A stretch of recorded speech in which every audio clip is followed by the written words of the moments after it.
पिछली अध्याय में हम पढ़ रहे थे कि भगवान कृष्ण अर्जुन से हंसते हुए से ये वचन कहते हैं। वो वचन क्या थे, किस प्रकार भगवान कृष्ण अर्जुन के गुरु बनते हैं, किस प्रकार उस पद को संभाल कर अर्जुन को शिक्षा देते हैं और शिक्षा से हम किस प्रकार अपने जीवन में कुछ सीखते हैं, उस पर हम चर्चा करते हैं। भगवान कृष्ण कहते हैं, अर्जुन असोच्यान व सोचस्तोम प्रज्ञावादांश्च भाससे गतासून गतासूंश्च नान सोचन्ते पंडिता। अर्थात श्री भगवान बोले, हे अर्जुन, तू न शोक करने योग्य मनुष्यों के लिए शोक करता है और पंडितों के से वचनों को कहता है, परंतु जिनके प्राण चले गए हैं उनके लिए और जिनके प्राण नहीं गए हैं उनके लिए भी पंडित जन शोक नहीं करते। क्या अर्जुन पंडित थे? क्या अर्जुन को इतनी समझ नहीं थी कि उनको किसके लिए रोना है, किसके लिए नहीं रोना है? समस्या क्या थी? वास्तविकता में गीता एक्चुअली में है क्या? गीता के बारे में लोग बहुत सी बातें कहते हैं। गीता को कह सकते हो from confusion to the conclusion, द्वंद्व से समाधान की यात्रा गीता है। जिनको द्वंद्व है उनको समाधान देने का साधन गीता है। हम अपने विषय पर आते हैं कि अर्जुन जब भगवान कृष्ण के सामने उपस्थित होते हैं और ये सब घटनाएं घटती हैं, तो इस श्लोक में हमने पढ़ा दो शब्द आए, एक तो आया असोच्यान, एक आया पंडिताः। तो पहले हम जानते हैं पंडित कौन है। जैसे भगवान कृष्ण ने बताया, तो पंडित की परिभाषा यह है कि आत्म विषयक बुद्धि को धारण करने वाला। आत्म विषयक बुद्धि को पंडा कहा जाता है और इस बुद्धि को धारण करने वाले व्यक्ति को पंडित कहा जाता है। अब आत्म विषयक बुद्धि को धारण करने वाले को पंडित कहा जाता है, अर्थात जिसको शरीर और आत्मा का ज्ञान हो कि शरीर क्या है, आत्मा क्या है, वो विद्वान है, वही पंडित है। और जिसको शरीर और आत्मा का ज्ञान होगा वो भ्रम में नहीं पड़ेगा, उसे द्वंद्व नहीं होगा। जैसे आप किसी ऑफिस में जाते हैं और वहां ऑफिस में कई लोग काम कर रहे हैं। अगर आपको नहीं पता है मैनेजर कौन है और सब मैनेजर कौन है या क्लर्क कौन है, तो आप कंफ्यूजन में रहेंगे कि आपकी समस्या आप किसके सामने रखें।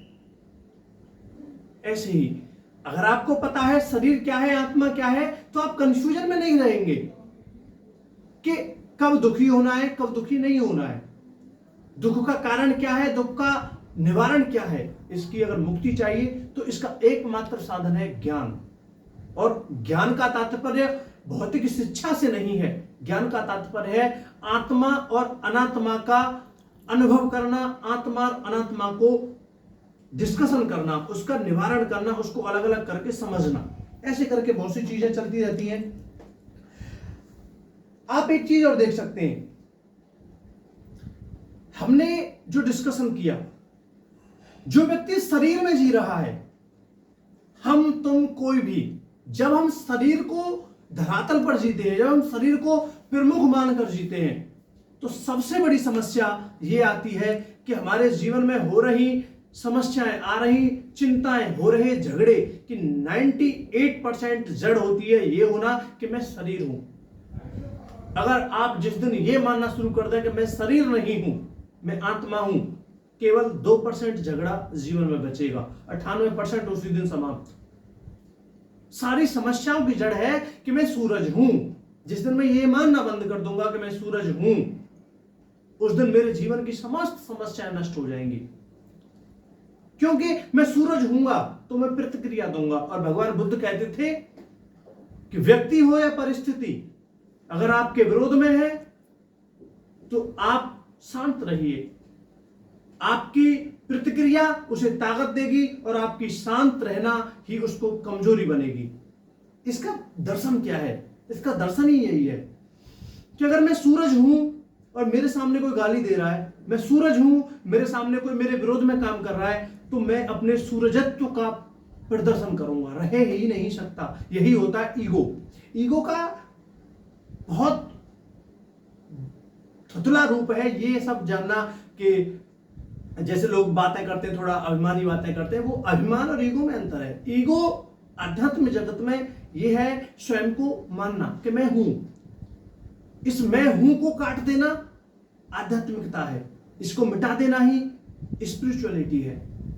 मैं हूं को जो भी मिटा देगा वो क्रोधी नहीं होगा, वो अहंकारी नहीं होगा, वो कभी भी दूसरे को लेकर बातें नहीं करेगा, दूसरे पर टीका टिप्पणियां नहीं करेगा, हमेशा एक शब्द का यूज करेगा, जो है सो ठीक है।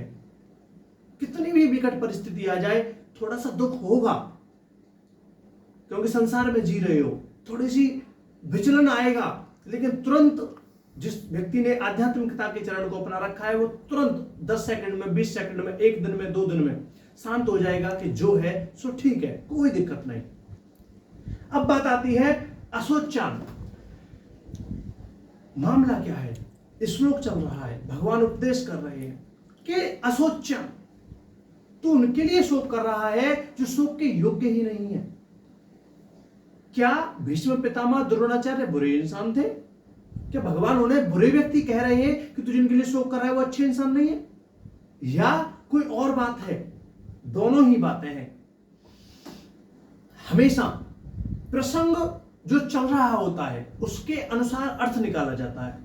कोई दृष्टांत दिया जाता है तो पूरे दृष्टांत को ग्रहण नहीं किया जाता है, उसका एक अंश समय और प्रसंग के अनुसार धारण किया जाता है। जैसे संविधान पूरा है, संविधान में अनुच्छेद हैं, सूचियां हैं, अनुसूचियां हैं, लेकिन कोई घटना जब घटती है, जैसे कि कोई हत्याकांड होता है, जैसे कि कोई अपहरण होता है या किसी का अधिग्रहण होता है, तो उस समय संविधान के उस घटना से संबंधित अनुच्छेद का, आर्टिकल का ही प्रयोग किया जाएगा, न कि पूरे संविधान का। ऐसे ही एक दृष्टांत है, उस दृष्टांत में बहुत सी चीजें होती हैं, बहुत से उसके पैरेलल बिंदु होते हैं, लेकिन हमको वो लेना है जो हमारी मनोस्थिति, हमारी मनोवैज्ञानिकता, हमारी परिस्थिति और हमारे जीवन में चल रही घटनाओं को प्रतिबिंबित करता है, इंगित करता है। अब बात आती है असोचान। देखो, भीष्म द्रोण आदि को असोच मतलब शोक करने के योग्य नहीं कहा। दो एंगल है। भगवान कहते हैं कि वो नित्य हैं। कैसे नित्य हैं भाई? एक तरफ भगवान कहते हैं, भगवान तो नहीं कहते कि, भगवान ने ये शब्द प्रयोग नहीं किए, फिर भी गीता पर चिंतन करने वाले, उपदेश टीका टिप्पणी करने वाले संधि कहते हैं कि जो लोग भीष्म द्रोण आदि अपनी पुत्र वधू, अपनी नातियों की, अपने शिष्यों की पत्नी के चीरहरण को देख सकते हैं, उनके लिए कैसा शोक करना। हम और आपके परिवार में अगर हमारे परिवार की किसी स्त्री के साथ कोई दुर्व्यवहार हो रहा है और हमारे परिवार का ही कोई सदस्य, उसके अंदर सामर्थ्य थी, उस पर शक्ति थी और वो देखता रहे उस दुराचार को होते हुए, तो क्या हम उसके लिए करुणा या दया होना हमारे हृदय में अच्छी बात है? क्या हमें उस पर दया दिखानी चाहिए? क्योंकि जिन्होंने वो अत्याचार किया वो और जिन्होंने वो अत्याचार होते देखा वो समान पाप के अधिकारी हैं।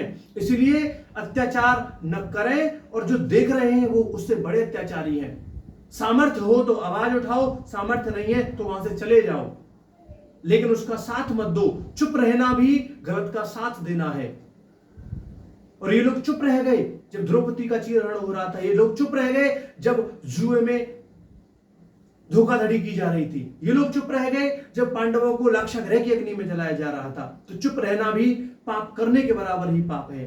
तो ऐसे पापियों के प्रति दया दिखाना शायद युद्ध भूमि में अच्छी बात नहीं थी।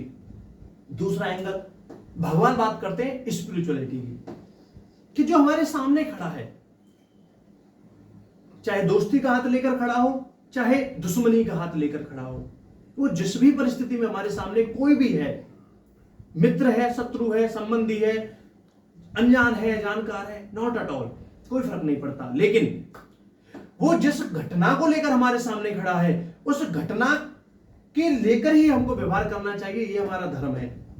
धर्म किसी पुस्तक में नहीं बन सकता।